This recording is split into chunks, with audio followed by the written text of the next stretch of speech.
Welcome to the show, everybody. First off, to the people watching the live show on YouTube, thank you for your patience. This is an all-time Farzy show record for tardiness. 32 minutes past 6 o'clock. It is 6:32. I have never been this late starting a show. There's no technical difficulty. There is, the camera's fine, mixer's fine, everything's fine. It's just the week between Christmas and New Year's. That's all I'll say. That's all I'll say. That's all I'll say. To the people on the podcast, it doesn't matter to you because you're not listening to the show till hours later anyway. Either way, thank you for listening. Welcome in. My name is Mark Farzetta. This is a little program we like to call the Farzy Show. It is brought to you by the great people of MyBookie, mybookie.ag. A couple takeaways from yesterday. Matt Patricia addressed the media. Jalen Hurts addressed the media. The locker room was open to the media. And the theme continues to be, are they having fun?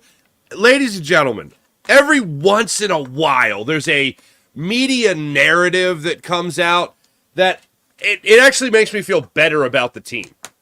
And this is one of them. And I'll give you an example. During the Eagles preseason, leading up to their Super Bowl victory season, their Super Bowl winning season, I remember the conversation and questions going into that year, right before the season started, was who's going to be their long snapper? Because John Dorenbos just got traded. And are they good enough at backup quarterback? Those were the two. And I found myself sitting back and looking at it and going, well, I say, goddamn, this team's pretty good. If that's the conversation, then I'd say, damn, we're pretty good. We're pretty set as a fan base. Their football team is going to be winning football games this year if that's what we're concerned about going into the year. The other thing that leads me to believe this is this conversation right now of whether or not the Eagles are having fun when they win football games. They're 11-4. They have a legit chance to actually still get the number one seed in the NFC. Now, I understand, just like you, I'm looking at the rest of this NFC and going, they're not as good as the 49ers, but the 49ers aren't exactly getting healthier as the season goes on. And yes, the Ravens certainly look like a force to be reckoned with, but we'll cross that bridge when we hopefully do come to it, which is the bridge to the Super Bowl. So this narrative and people giving a rat's ass about whether or not the Eagles having fun when they win, whether or not that's a story, whether that's a narrative now, is hilarious to me and, above all else, comforting. The fact that an 11-4 football team that hopefully has put its sputters and troubles behind them, we care about whether or not they're having fun. Still, we talked about it all day yesterday. I don't want to make it a bigger thing today. But I just want to say it is making me feel a lot more comfortable about this Eagles team if that's the storyline right now. But we're not talking more about creativity, offensive play calling. We're not talking about that. We're not talking about only getting one sack against the New York Giants team that allowed you to play against Tommy DeVito, a guy that gets sacked. The numbers going into last week's game with Tommy DeVito, good Lord. Tommy DeVito has been sacked, I forget if it was 2 more times or 2 fewer times than Jalen Hurts. Okay? Tommy DeVito, who had played in 7 games, started 5 of them, had already caught up to Jalen Hurts. That's how much he has been sacked. I think he was the 8th most sacked quarterback in the league going into the game. Good. Oh, my gracious. And the Eagles got 1. Not great. Not great. You're going up against a team that obviously likes to get after the quarterback, likes to blitz, and Jonathan Gannon. I know people don't believe that because of what they saw from Jonathan Gannon here. It ain't the same party out there in Arizona for a couple of reasons. One, they allow the second most points in the league. Let's not just gloss over that. Jonathan Gannon's defense sucks. Second most points allowed in the league, over 26 points per game allowed by Jonathan Gannon's defense, and they allow the sixth most yards per game. But when it comes to what you're seeing this year from this Eagles defense, for whatever reason, they've hit a bit of a snag when it comes to getting after the quarterback. Hopefully Brendan Graham will be helpful in this. Josh Sweat and Hassan Reddick continues to get after the quarterback or gets back on that, and Fletcher Cox and all these guys, and Jalen Carter and all that. But bottom line is, when you look at this team, there are other narratives that we could go along with that I think are far more important than whether or not the Eagles are having fun when they win games. third down conversion, offensively and defensively. Defensive especially being better over the last 2 games with Matt Patricia at the helm. That's a good thing to look at. Jalen Hurts, hopefully not turning the football over as much as he has this year. That would be a good thing. Jalen Hurts scanning the field more than he has this year. Doing that, building on that, improving on that. That would be probably a better narrative to focus on. Running the football more. That has certainly been a narrative, but not really one that people have focused on, at least not in press conferences this year.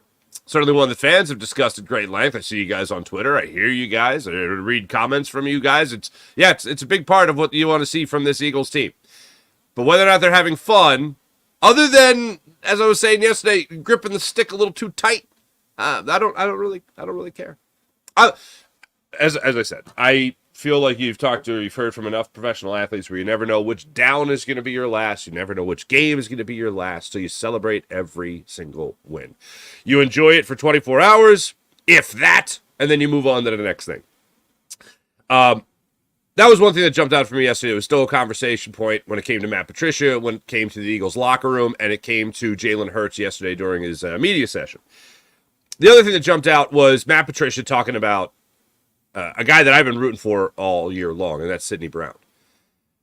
I really feel like if Matt Patricia was the defensive coordinator at the start of the year, if he was not even just the defensive play caller, but if he was the guy from jump, I feel like Sidney Brown would be starting on this football team. And I feel like Sidney Brown's snap counts would be through the roof compared to what they have been leading up to this point, leading up to the last 2 weeks where Matt Patricia has been the guy calling plays defensively. And the reason I believe that is because yesterday during the press conference when Matt Patricia was asked about harnessing the aggressiveness of Sidney Brown, he focused on experience. And the question was from Ruben Frank of NBC Sports Philadelphia, who just asked a very simple question. How do you harness a guy's ability to be aggressive and balance that with the smarts to know when not to go in full pursuit of the football, know when to peel it back a little bit so you don't get beat deep, or know when you should be wrapping up and making a tackle and not over pursuing on plays like that, like we saw in Seattle, for instance, more so than this game. And Matt Patricia's whole thing was experience. We talked about at the start of the year, startup costs with this team, startup costs with young players. Sidney Brown would be maybe not starting, but certainly would be getting more snaps than he has been getting through the course of this year. You might also see that with a guy like Keely Ringo, who has been turning heads left and right since he got the starting opportunity with Darius Slay being out with the knee injury. You would get these startup costs out of the way. And I don't know where this Eagles defense would be at. I know I thoroughly believe that maybe James Bradbury was getting a hit earlier in the season. If his snap numbers, if his snap count was taking a hit, you would see Keely Ringo out there more and more. And you might see more Slay and Ringo. And then later, James Bradbury and Ringo once Slay went out with a knee injury. But for me, I think Matt Patricia is a guy who's willing to invest in young talent and watching it grow. To me, he looks like a guy over these 2 games, albeit that we have seen, and what we have heard from him in 2 press conferences, he seems to be a guy that is willing to invest in young talent in order to get those quote-unquote startup costs out of the way, and then you start to see the fruits of their labor, the fruits of their snap count. And I think with Keely Ringo and Sidney Brown will be in a much better place if Matt Patricia was the defensive coordinator, the defensive play caller when the season started. And it feels like this Eagles defense is playing from behind. And I don't mean that in the literal sense. It feels like right now at the end of the season here, this defense is playing catch up. I referenced the numbers here with the Arizona Cardinals here. Second most points per game allowed, 26.9. 6 most yards per game allowed, 363. The Eagles aren't that much better than that. So, yeah, I think a change was well overdue. Well overdue. You know, like the start of the season, like week one. Week one. You had Matt Patricia right there waiting for you. You had Sean Desai as your DC. Curious to say the least. So those are 2 things. Oh, the other thing was Reed Blankenship. You talked about Reed Blankenship. He had the green dot, not Shaq Leonard, not Ben Van Sumeren, but Reed Blankenship had the green dot. A safety had the green dot he was the guy communicating on the sidelines with Matt Patricia. Weird. Not that it's ever happened. It's happened, but this was just the first time I remember ever seeing it for a Philadelphia Eagle. But he was asked about that, and this is what Matt Patricia had to say about Reed Blankenship having the green dot. Yeah, great question too with that one. So, I mean, give credit to Reed. I mean, obviously that's a tough deal. You know, I've used that in the past before with safeties. You know, in my history of having them have the green dot and communicate all that stuff to everybody. But it's a hard deal. You know, you might be 30 yards away from a play. You're running back. You know, you're putting a lot of mileage on right there. You know, you're trying to get it communicated to the front and everybody else. But you know, certainly you try to look for you know, just that continual voice that's going to be on the field. You know, it can be a little bit difficult when that guy's on and off the field. So you try to manage that the best, and that consistency I thought Reed brought to it. He did a really good job in the game with it. You know, that's not an easy thing to do. But you know, give him credit for that. In your experience, I would say this: if it was Shaq Leonard with the green dot, if it was Ben Van Sumeren with the green dot, that would be pretty damn incredible. I mean, Von Sumeren has at least been here all year on the practice squad, but he's been here. Shaq Leonard still fairly recently got here in Philadelphia. If he was the guy in charge of the signals and play calling and all that stuff, if he was the signal caller for the defense, that'd be something for Shaq Leonard. But Reed Blankenship has been here. He's been here for 2 seasons. He's played a high level over those 2 seasons. He stepped in phenomenally well last year in the face of injury and took care of the business there in the secondary for this Eagles team. Yeah, very well deserving of it, and seems like he was really the only option at that point, because you weren't going to have it for essentially a practice squad player, and you weren't going to have it for a guy who's only been here for 3 weeks. So I think they made the right decision there, and credit to Reed Blankenship for taking on that responsibility.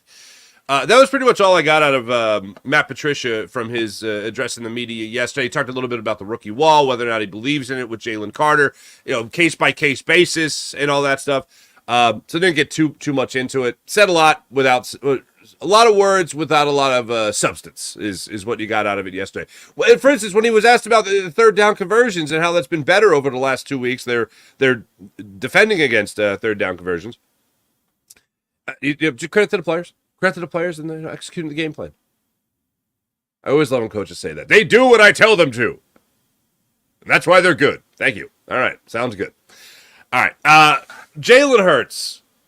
This is great because it leads to the latest lesson of Jeff Stoutland. All right. From Stoutland University, this leads to the latest lesson. First, the first thing that gets brought up here is it's an overall improvement. All right. And yes, it's all about the pursuit of the standard, the pursuit of perfection, while knowing you'll never fully grasp perfection. But Jalen Hurts was asked about the team improving and maybe starting to hit a stride. 1 win, hit a stride. This team maybe starting to hit a stride as the season winds down. I think that's a constant quest. There's a constant quest in that. I don't think there's a point where we'll arrive anywhere. Everybody has the same goal. But it's just a journey of it every day, coming in here trying to get better. You know, we have standards. We have standards that we won't compromise. But the process of just getting better every day remains the same through it all. And so, I said, you know, don't compromise. We're not going to compromise the standard at all. Just going to commit ourselves to excellence and chasing that and remaining in pursuit of that. Knowing that it's making us better every day. That's great. That's great. They're pursuing the standard. So everyone can rest assured that the pursuit is still in process. In progress? In progress. Scusi. The Eagles were 10-1, and I felt the same way. In all honesty, the Eagles were 10-1, and I felt like, oh yeah, they're still in pursuit of the process. And then they lost horribly to the San Francisco 49ers, and then they lost horribly in Dallas to the Dallas Cowboys. And then they blew it against the Seattle Seahawks in Seattle. Now it just feels like it's a high-speed chase, and they're in a low-speed car. That's kind of what it feels like right now. The fact that they're playing other low-speed cars like the Cardinals and the Giants one more time makes me feel a little bit better about where they could end up seeding-wise in the NFC. But as far as this pursuit, doesn't feel great. Doesn't feel great right now. Now, what was tacked on to that question, the follow-up question was asked here, and it was about whether or not you're more or less still enjoying winning. And here's that word fun again. And this is where the latest lesson from Stoutland University creeps in. Jalen Hurts on more or less the question, hey, but like winning is still fun and everything, right? Yeah, I mean, we play this game to win, you know. Winning is the only thing that matters. So, of course, that does something to you. I'd hope it does. You know, if not, you know, you like my coach says, Stout says, you might want to get your saliva checked. You know, but that's why we play this game. Play this game to win. Play this game to learn through our experiences, because those are honestly probably more valuable than any win or loss. Just the experience dealt in that moment, and so we got a lot of experiences that we can call on from this year, and that year is far from over. And we're just growing. We're just growing. All right, get your saliva checked. Okay, let's see here. I Googled it. The first thing comes up is, are you on drugs? I'm not even kidding. How to pass a drug test. Saliva. It's the first thing that comes up. Oh, wait. Oh, no, hold on. I didn't Google it. I Binged it. What the hell, man? Why is Bing my search engine? What the hell is that about? All right, here we go. Get your saliva checked. My first thought was that you're dead. If you're not producing the saliva, you're dead. Does insurance cover? Oh, okay. What? Why would a doctor want a saliva test? No. Okay, hold on. I think it means you're dead. You're not producing saliva anymore, so you dead. Complete guide to saliva drug test. Oh, anybody need this? Anybody need this? I did start a half hour late the other time. April, I'll always remember that. Allora. What do you need to know on the day of your saliva test? This is all stuff about how to get out of a drug test. I don't think that's what Jalen Hurts was referencing, and I don't think that's what Jeff Stoutland was referencing. Hey, if you're not winning, are you on drugs? Just say no. What to expect? No, this. Yeah, I'm going to go ahead and assume that it means you're dead. Yeah, get your saliva checked. That's the latest lesson from Stoutland University. Get your saliva checked if you don't enjoy winning, because you dead. Thank you, Jeff Stoutland, Professor Stoutland. I don't watch this Eagles team, the Jalen Hurts era, Nick Sirianni era. I don't watch this Eagles team like I've watched other Eagles teams in the past. Like, we have seen in recent memory, I'll say within the last 10 years, we've seen Eagles teams look like they don't give a damn on the football field. There's an odor, there's a stink that teams have when they're having issues, whether or not it's a head coach that lost the locker room or whatever the case may be. We have seen teams just look completely lost on the field. The team that really comes to mind is the tail end of the Chip Kelly era was not great. And even the year before that, under Andy Reid, when he just kind of knew the Eagles were going to be cooked and Andy Reid was done here in Philadelphia, and he knew Chip Kelly was the big sexy name in college that everyone wanted to try in the pros. The team had a stink on them. I'll tell you right now, and this is not me being a Cowboy hater, this is just legit. The worst I've ever seen it, was when Wade Phillips got fired in Dallas. Because before that, they played a Sunday night game in Green Bay, and I was at that game. And I remember watching this and just thinking, I remember watching that game and watching guys not make tackles at the goal line. Not even attempt to make tackles. And I just thought, oh man, Wade Phillips is going to get fired. I left that game saying, Wade Phillips is getting fired.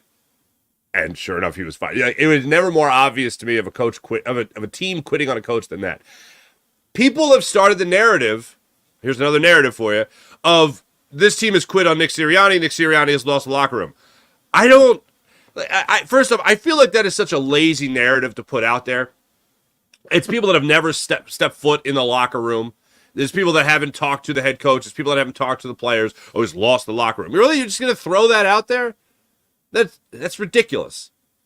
And I don't see a team that's quit. I see a team that still gives a damn. When I see frustrations on the sidelines, I don't immediately jump to, oh boy, they've lost the team. I jump to, these people give a damn. They care. What concerns me is when you might see a coach or a manager or whatever in any sport yelling at the team, trying to rev them up. They're showing their intensity, and the team just looks flat and dead, where maybe they are not producing saliva. They dead. That's how you know it's really over. But when I see coaches or players fired up, that means they give a damn. That means they still care. That means they're still invested. Have those fights. Have those arguments. Show that you care. Now, what I'm about to play for you, I'm only playing this for your information. When I heard this yesterday, I went, I don't know what this means. I'm glad a conversation was had. I don't know what the context of the conversation was, and I don't even know how to break down what Jalen Hurts says when he's asked the question. But I left the question in and the answer so you have full context here of what went down. But just to paraphrase it for a second, apparently there was some conversation that was somewhat, I'll use the word, I didn't see it, so I can't describe it, but from what it sounds like here, I don't know, intense. Sounds like there was a conversation that needed to be had that wasn't exactly meant for reporters to see it or overhear any of it. But it was between Jason Kelce and Jalen Hurts. I don't know what it means, but you can make your own interpretation. Here, I think this is Martin Frank asking the question of something he noticed in the locker room after the Eagles beat the Giants. After the game, you were kind of in the locker room talking to Devontae, talking to Kelce, and obviously without asking what you were talking to them about, is it kind of a thing where like it was things that you want to address during the game that concerned you? I mean, what was kind of going on there? Yeah, very observant of you. Those are conversations that happen every game. The things that you don't see, and sometimes, people don't know what they don't know. But in terms of just constant pursuit of excellence and playing to the level we want to play to, that takes all 11. It takes great communication. It takes great leadership. And so, those conversations go on just for the betterment of us as a team, talking about what we saw and how we can continue to move forward. So I left out Devontae Smith, Miss Kuzi. What the hell was that about? And you could tell, I mean, this is how I read it. I don't want to put thoughts in your head, but this is how I got it. You tell me if I'm nuts here. When Jalen Hurts says, yeah, very observant of you. Like, that's a little like, dude, what the hell? We're having a private conversation and you're going to put that out in the open? Hey, look, if it's in the locker room, it's up for grabs. Perfect example, ha, ha, ha, Bryce Harper. If it's said in the locker room and there are reporters in the locker room, oh, it gonna get out there. I know that some players might think there's this like unspoken pact between reporters and players where, oh, if you don't have the microphone in front of me or the recorder in front of me or the phone in front of me, then we off the record. No. If there are reporters around and you haven't said, by the way, this is off the record, those words, it's on the record. So if you're out there having a conversation in a locker room and there's still reporters in there, just know that they're going to see it. So I don't know what to make of it. Look, here's one thing I'll take away that's an absolute positive. The positive is there was an issue during the game. Maybe there's an issue leading up to the game, and it showed itself in the game as well. Maybe there's an issue through the week where they weren't on the same page or something, and then they finally just took that opportunity to have that conversation. They're having the conversation. So they give a damn. Let's take that away from it. And they're trying to correct something that happened in that game. I don't think they're just having that meeting after the game to pat each other on the back on how great they were for beating the Giants, okay? I don't think that's the case. But I want to know what that conversation was. And it didn't seem like Martin Frank was supposed to see it, but they had it in the locker room, and that's that. I would love to know what the subject matter was of that conversation. And the line from Jalen Hurts about sometimes you don't know what you don't know. All right, who didn't know what they didn't know? Because I want to know what they didn't know. I mean, I'm not looking for juicy gossip here. I'm looking for, answers to the question of what the hell was going on. Because, yes, at times, Well, if you are yelling, yes, you are. It shows that you give a damn. It shows that you care. That's great. But it also shows that there's a mistake somewhere. There's a miscommunication somewhere along the line here. Whether it's Nick Sirianni yelling to Hassan Reddick to get back out on the field, allegedly saying that. Whether it's Devontae Smith looking all kinds of pissed off on the sideline. Whatever the case is, whether it's Hassan Reddick coming to the sideline, trying to talk to his defensive assistants, and then going back out on the field after Nick Sirianni yells something, or even earlier in the game, it looked like Hassan Reddick was yelling something at the sideline. He had made a play in the game. I remember he jumped up and he was looking at the sideline like, what's going on here? What's going on here? I don't know what to make of it. But if they're not on the same page, and it seems like there's a lot of instances here where they're not on the same page, well, how do you correct that mistake? Well, you got to over-communicate. For the sake of over-communicating, you just got to keep on talking. Because it does seem like, especially with a change in defensive play caller, it does seem like with a first-year play caller on the offensive side of the football, there are some frustrations here that are boiling over. And here's what I'll go to. And I'm not saying that Brian Johnson is the cause of all this. I don't think Brian Johnson is pissing off Hassan Reddick. I don't think that's happening here. But if there's one thing that I can go back to that is, I think, the biggest narrative of this season now, has everything to do with Brian Johnson. Brian Johnson is the biggest difference from last year to this year. And here's what we learned from Shane Steichen, from his team last year here in Philadelphia, to the team that he is the head coach of in Indianapolis. With a backup quarterback, they are putting up points. That Colts team all season long has been putting up points, and they have had a backup quarterback. The Philadelphia Eagles with Jalen Hurts are averaging 363 yards per game, which is hilarious considering that's the exact yards per game that the Cardinals are giving up their opponent this week. The Colts aren't that far behind. They're 30 yards per game behind them with a backup quarterback this season. You talk about points per game, the Colts are averaging 23.6 points per game. The Eagles, 26.1. Less than a 3-point difference with Jalen Hurts as your starting quarterback versus Gardner Minshew. Yeah, I think Shane Steichen knows what the hell he's doing. So the reason I bring this up is it all goes back to Brian Johnson as far as I'm concerned. Has Jalen Hurts regressed this year? There's a lot on Jalen Hurts this year. He absolutely has regressed this year. I do not think it's all on his shoulders. I don't think they're surrounding him with the best possible talent to coach him up, make him better, and put him in the right position to make plays. A lot of that is on, without question, Nick Sirianni. A lot of it is on Brian Johnson. I still say, I don't care what the structure is. I don't care how they're coaching you. If you're the quarterback, you have final say over where that football goes. And the play, and I'll say this until the season's over, the play that just sticks in my mind more than any play Jalen Hurts has made this season is the 1st and 10 against the Seahawks, where he threw the interception looking for Quez Watkins. That was, I don't care if that's the number one read. I don't care if that's the first progression. I don't care. That's a dumb throw to make.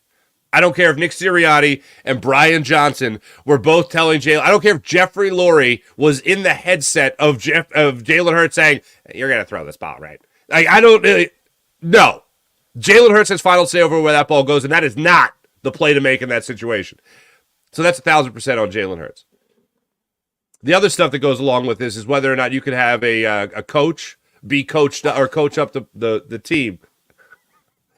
We're gonna have a guest again, ladies and gentlemen. Daddy, Yes, I sleep in my own bed. You slept in your own bed? What's mommy doing? Sleeping and I sleep in my own bed. High five. Slept in your own bed. Lil, you want to say hi? Lil Toots has been sick and not a way to spend Christmas, but she has been crashing in mommy and daddy's bed. But she slept in her own bed last night. I would take credit for coaching, but that's all on the player. The player, she did it. She stepped up. She came up in the clutch. Way to go. You want to go? You want to go get your Debbie from mommy? No. What do you want to do? It's wake up time. It's wake up time. Daddy's been up a little later today, though. Daddy, I need to go upstairs so I can watch a crowd. Okay, good talk. When are you gonna be upstairs? In about half hour, 30 minutes, and then you can help me take the trash out. All right, see you, sweetie. Good job. Proud of you. Good hustle.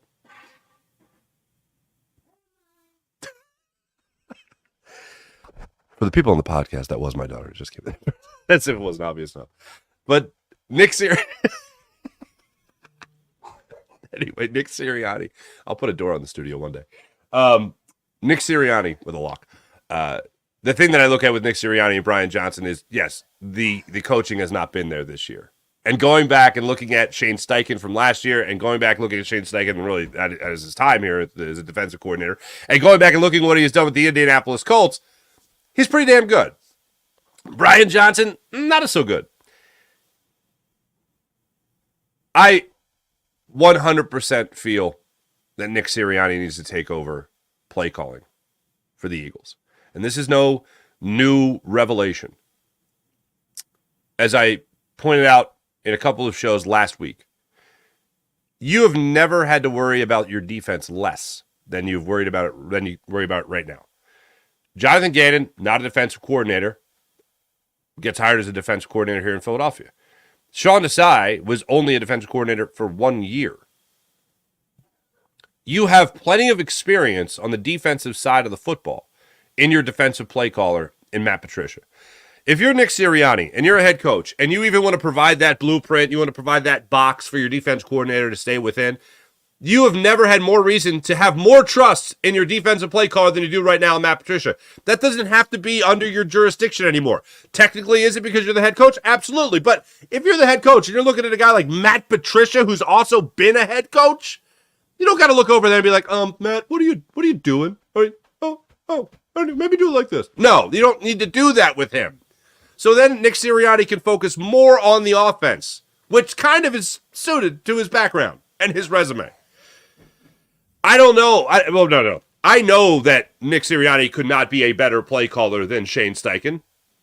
We saw him be a play caller with Shane Steichen here. That didn't work out so well. Then Shane Steichen started calling plays, and all of a sudden, the team pretty damn good. So you make the playoffs, then you get to the Super Bowl. Pretty good. I know that Nick Sirianni could be a better play caller than Brian Johnson.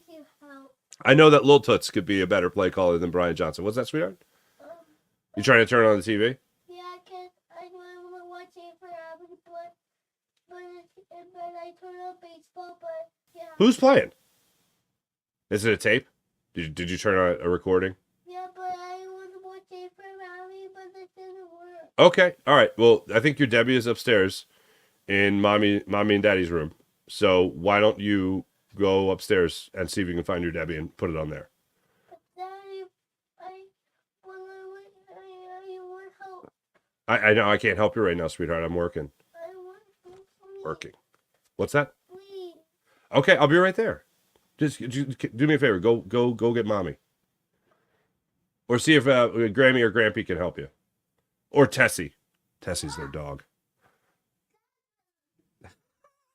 Just look at you. You said a dog can't help. I don't know. Give it a chance. Either way, I know that Shane Steichen is a better play caller than Nick Sirianni, but Nick Sirianni, I feel, is absolutely going to be a better play caller than Brian Johnson if he takes over that responsibility. I don't know why we're banging our head against the wall here, and it doesn't have to be any formal announcement like Sean Desai, where there was going to be something noticeable, where Sean Desai was going to be in the booth and Matt Patricia was going to be on the sideline. That would be noticeable. This was noticeable. They had to say something. Nick Sirianni ain't leaving the sideline. Brian Johnson ain't leaving the sideline. So what are we doing here? Or maybe they do put him up in the booth, and then they can just say, "Well, we just wanted that. We just wanted that view."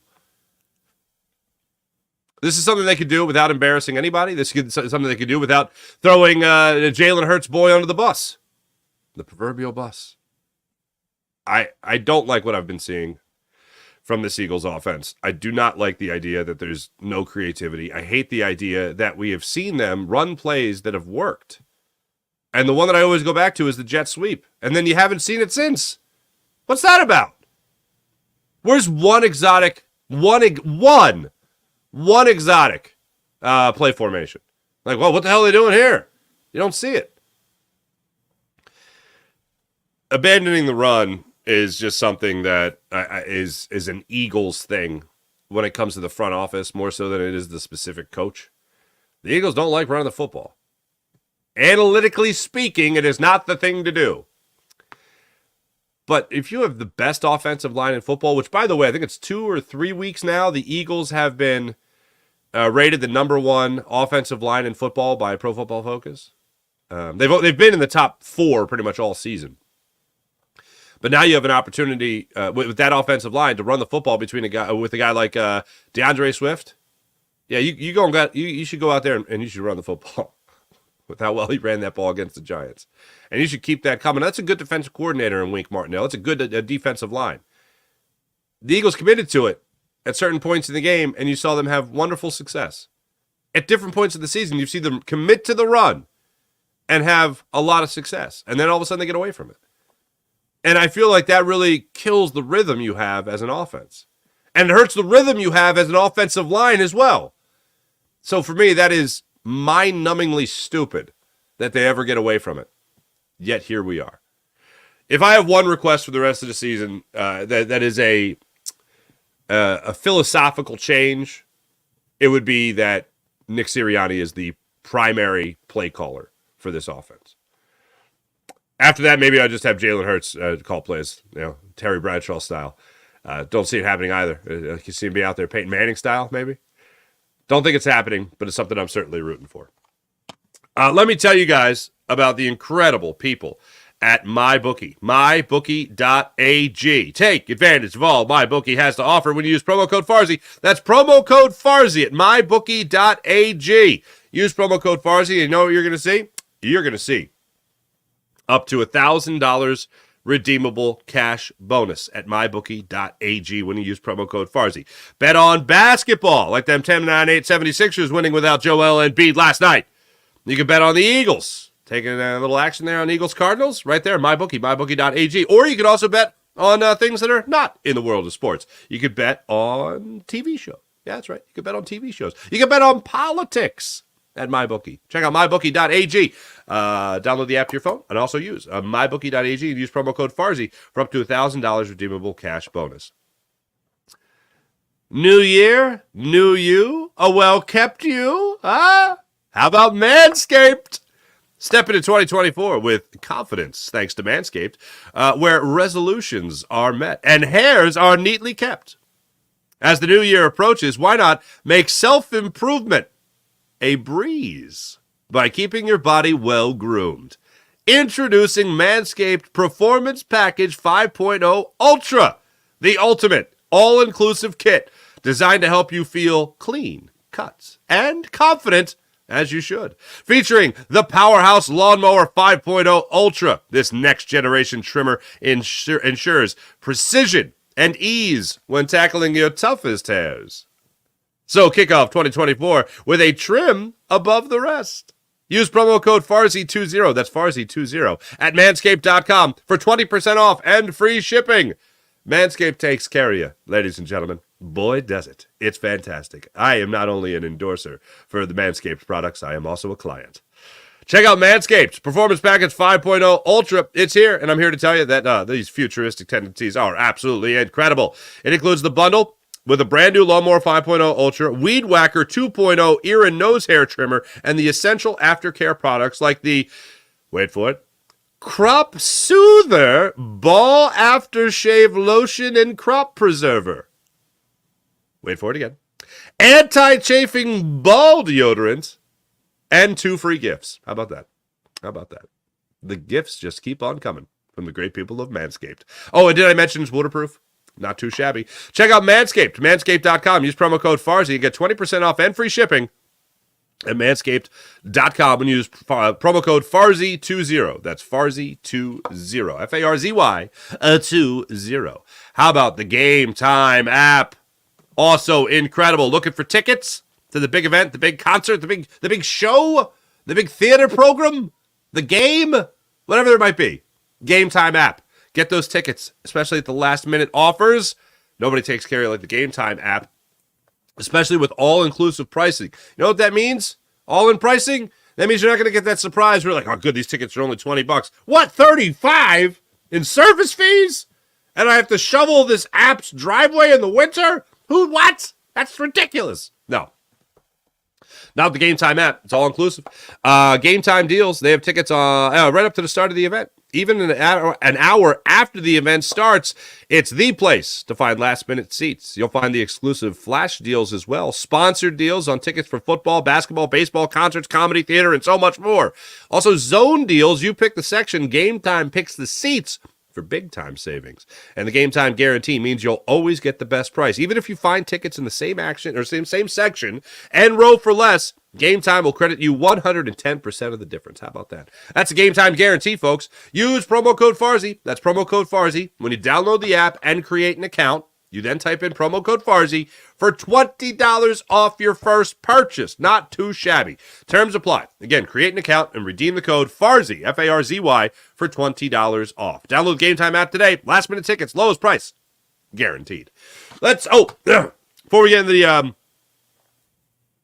into the chat check here, let's creep into this for a second.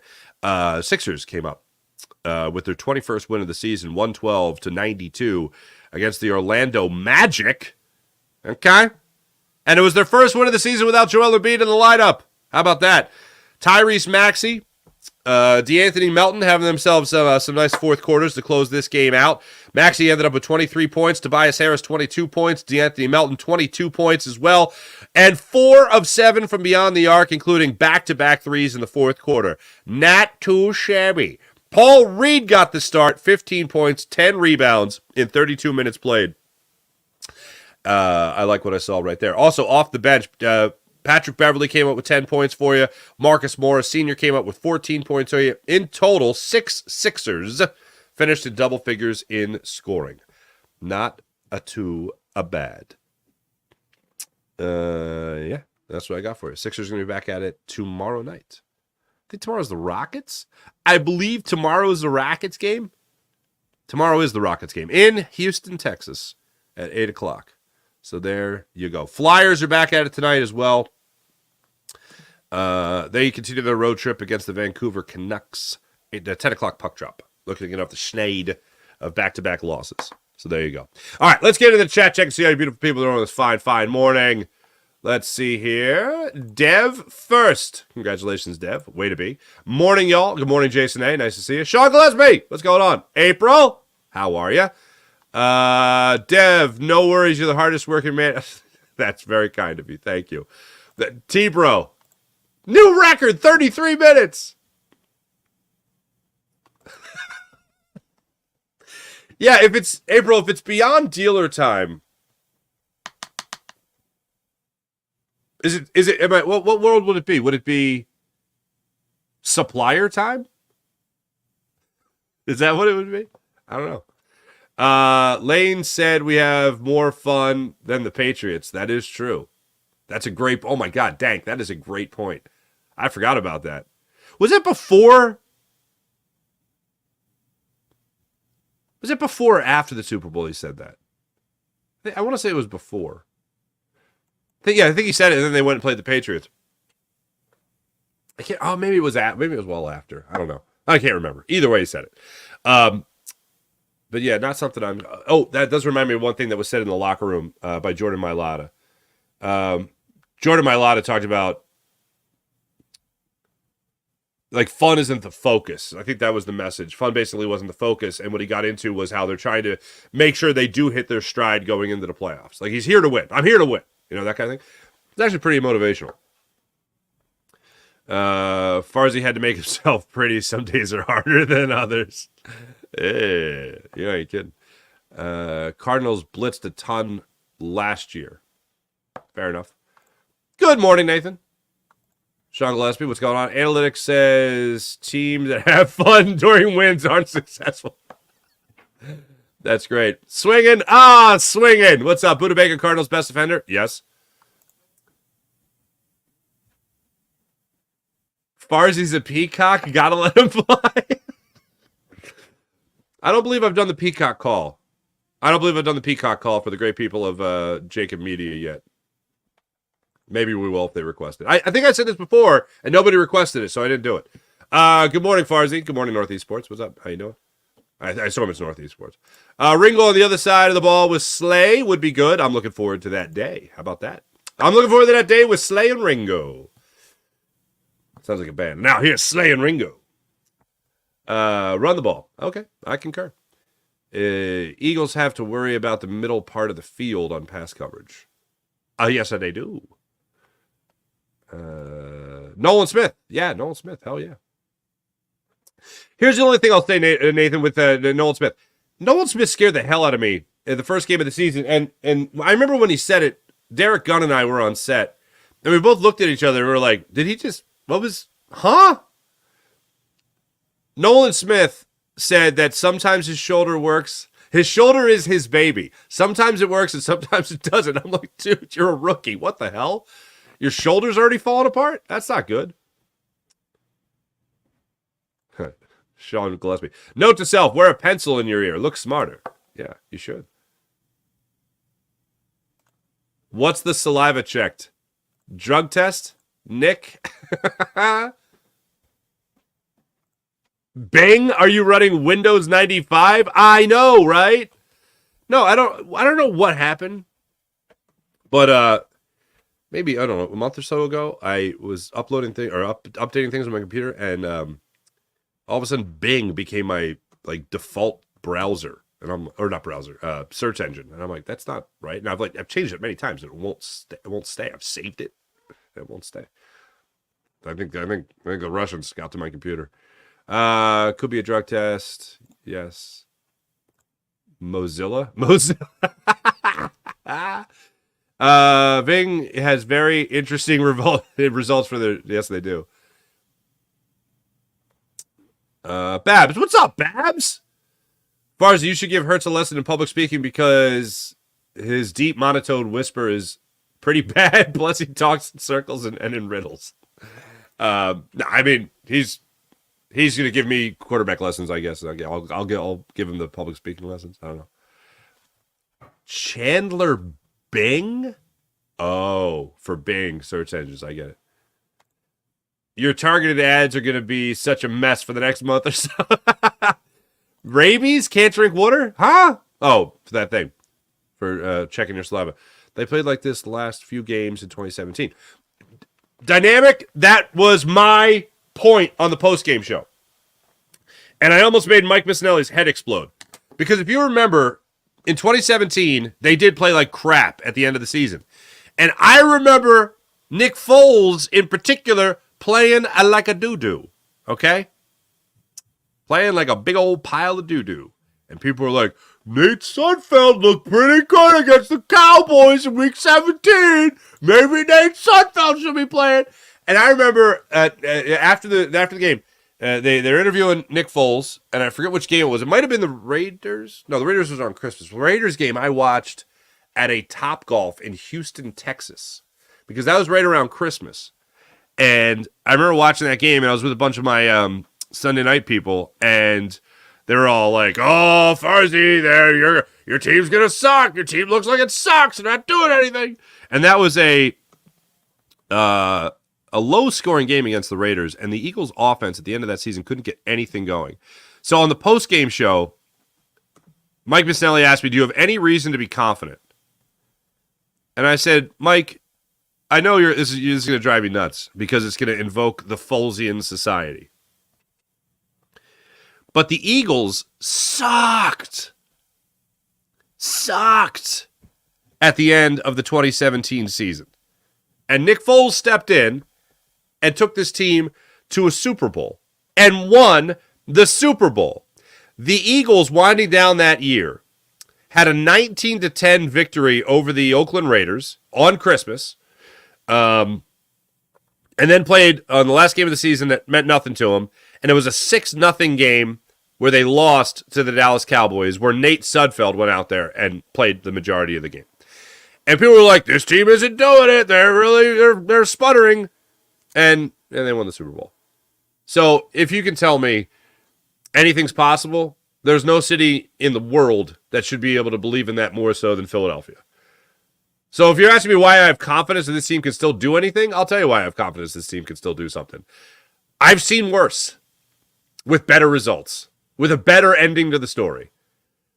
This one feels like, that team didn't lose 3 in a row. They did lose their starting quarterback, who was also the MVP of the league at the time. And then Foles came in, started against the Giants, they won.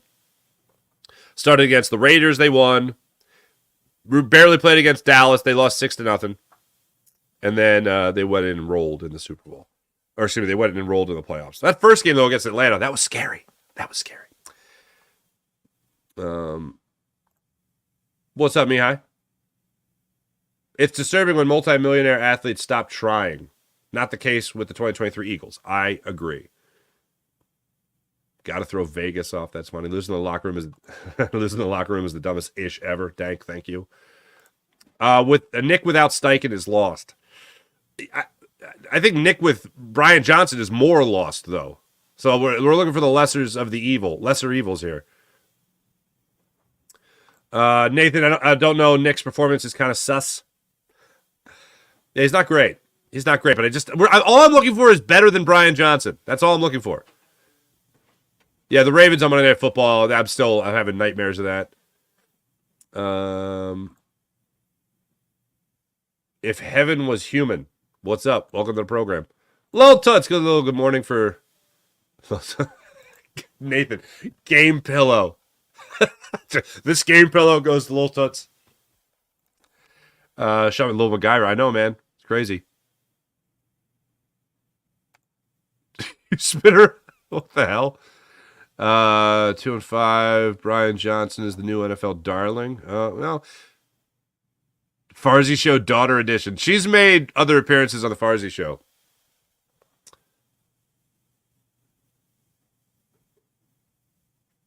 No, Jody and John are coming. Well, as far as I know, Jody and John are coming up next.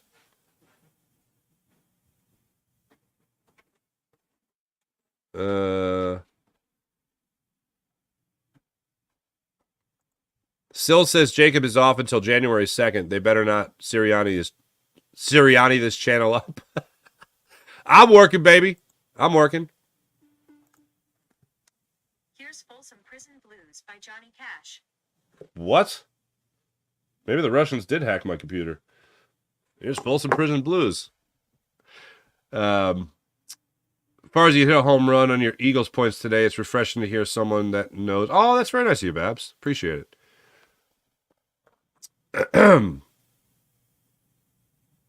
Oh, Josh Sweat. Yeah, Josh Sweat said he wants to get after Jonathan Gannon. Hell yeah. Said we get to kick the Cardinals' asses. Dude, keep your mouth shut as quiet as you can. Hey, at least he's confident. Good morning, Travis. What's going on? Uploading things. Sure.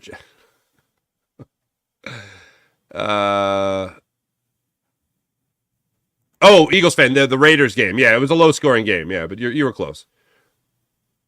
Also, work should be fun. Why? Work sucks.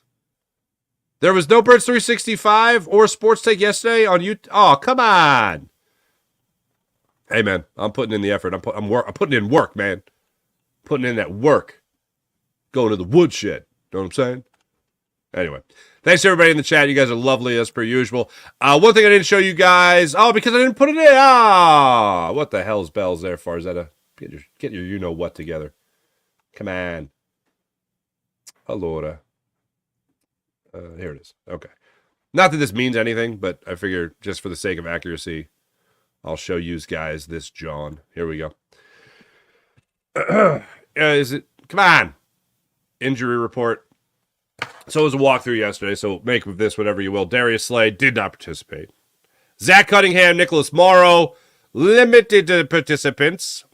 And then Landon Dickerson, Devontae Maddox, both full participants. I would expect Devontae to be up and ready to party this weekend. I would certainly hope that would be the case. Please let that be the case. I would like for that to be the case. Let's get to the Morning Rush brought to you by Sky Motorcars, SkyMotorcars.com. This is the Morning Rush brought to you by Sky Motorcars, SkyMotorcars.com. Injury report right there. You see it? You love it? Not bad. Thursday Night Football. Tonight, the Browns host the New York Jets in Cleveland. 8:15 kickoff. Saturday, we'll get into this game a little bit more tomorrow. Dallas and Detroit. And tomorrow for Friday's show, we'll also get more into the matchup between the Eagles and the Cardinals. Thanks for watching. Thanks for listening. You guys are fantastic. I'll be back with you guys tomorrow for a Friday edition of the Farzy Show. So no, I will not be taking off. Have a great rest of your day, everybody. My name is Mark Farzetta. Make sure you hit like, subscribe on the Jacob Media Sports channel, as well as the Farzy Show Sports channel as well. And I'll be with you guys tomorrow. I look forward to breaking down the Birds as they go into this weekend's matchup against Jonathan Gannon and the Cardinals. Have a great day, everybody. See ya.